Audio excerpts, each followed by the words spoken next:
Oi, meus amores, sejam bem-vindos de volta para a leitura do capítulo 4, O Lago Escondido. A chuva batia incessantemente no telhado. Kendra jamais testemunhara um temporal tão barulhento. Entretanto, é preciso dizer, ela jamais havia estado num sótão durante uma tempestade. Havia algo relaxante naquele barulho ritmado tão constante que quase se tornou inaudível sem que o volume jamais diminuísse. Em pé na janela, ao lado do telescópio, ela observava o dilúvio. Chovia intensa e pesadamente. Não havia vento, apenas camadas após camadas de densos pingos que se transformavam num borrão cinzento ao longe. A calha abaixo de sua janela estava a ponto de transbordar. Seth estava sentado em um banco, no canto do quarto, pintando. Lina preparara várias telas de pintura por números para ele, desenhando com perícia e velocidade, customizando cada imagem de acordo com as especificações dele. O último projeto era um dragão lutando com um cavaleiro numa paisagem devastada. Lina havia delineado as imagens detalhadamente, incluindo sutilezas de cor e sombra, de modo que o resultado final parecia muito bem acabado. Ela ensinara Seth a misturar tinta e lhe dera amostras de qual tonalidade correspondia a cada número. Para a pintura que estava fazendo naquele momento, ela incorporara mais de 90 sombreados diferentes. Kendra raras vezes vira Seth ser tão diligente quanto demonstrava com aquelas pinturas. Depois de algumas breves lições sobre como aplicar a tinta, incluindo o propósito de cada pincel e de cada instrumento, ele já terminara uma grande tela com piratas saqueando uma cidade e uma menor com um encantador de cobras fugindo do golpe de uma naja. 2 quadros impressionantes em 3 dias. Ele estava viciado e já havia quase terminado o último projeto. Atravessando o quarto em direção à estante, Kendra passou a mão ao longo das bordas dos volumes. Ela fizera uma busca minuciosa no quarto e ainda não havia encontrado a última fechadura. Menos ainda uma passagem secreta para o outro lado do sótão. Seth podia ser uma peste, mas agora ele ficara imerso em seus quadros. Ela estava começando a sentir falta dele. Quem sabe Lina não poderia produzir também para ela um esboço de pintura. Kendra recusara sua oferta inicial porque lhe parecera uma atividade infantil, como livros de colorir. Mas os produtos acabados pareciam muito menos imaturos do que Kendra inicialmente imaginara. Kendra abriu a porta e desceu as escadas. A casa estava parcamente iluminada e quieta. A chuva mais distante à medida que deixava o sótão para trás. Ela percorreu o corredor, desceu as escadas em direção ao térreo. A casa parecia quieta demais. Todas as luzes estavam apagadas, apesar da penumbra. Lina? Não houve resposta. Kendra passou pela sala de estar, pela sala de jantar e pela cozinha. Nenhum sinal da caseira. Será que ela tinha ido embora? Kendra abriu a porta do porão e espiou a escuridão. Escada abaixo. A escada era de pedra, como as que dão acesso a um calabouço. Lina?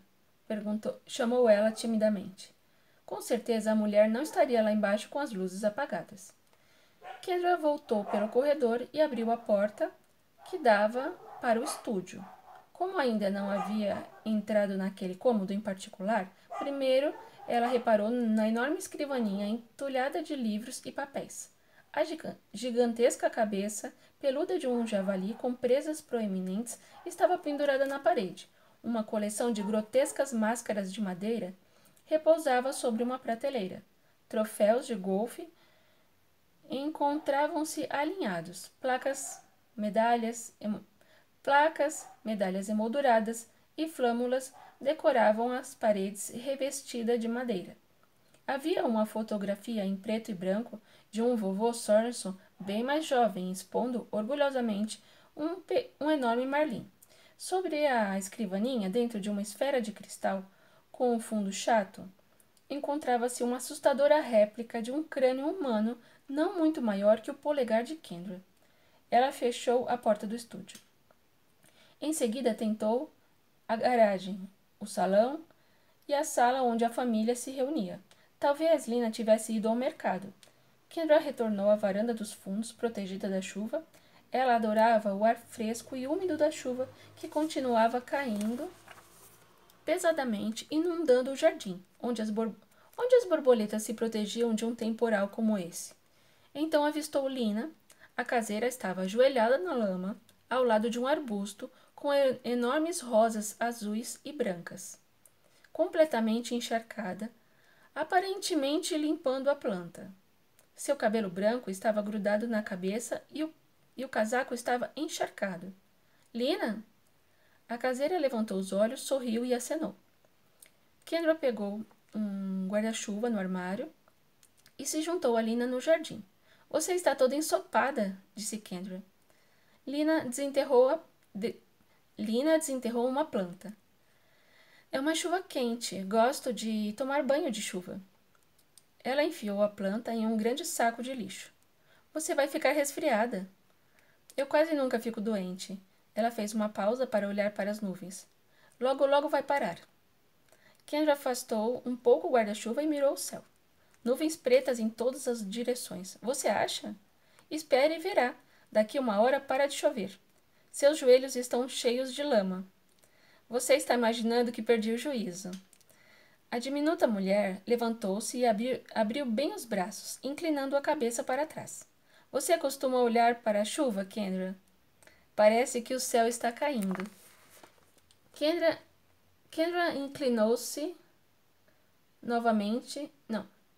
Kendra inclinou novamente o guarda-chuva. Milhões de pingos de chuva caíam na sua direção, alguns atingindo seu rosto e fazendo-a piscar. Também dá a sensação de que você está subindo em direção às nuvens, disse ela. Acho melhor eu te levar para dentro antes que meus hábitos pouco comuns acabem te influenciando. Não, não tive a intenção de perturbar seu trabalho. De volta à proteção do guarda-chuva, Kendra enxugou alguns pingos de chuva da testa. Imagino que você não queira o guarda-chuva. Ele tornaria a proposta sem sentido. Não vou demorar. Kendra voltou para casa. Ela lançou alguns olhares na direção de Lina pela janela. A coisa era tão peculiar que ela mal podia conter a vontade de espionar. Às vezes, Lina prosseguia com seu trabalho.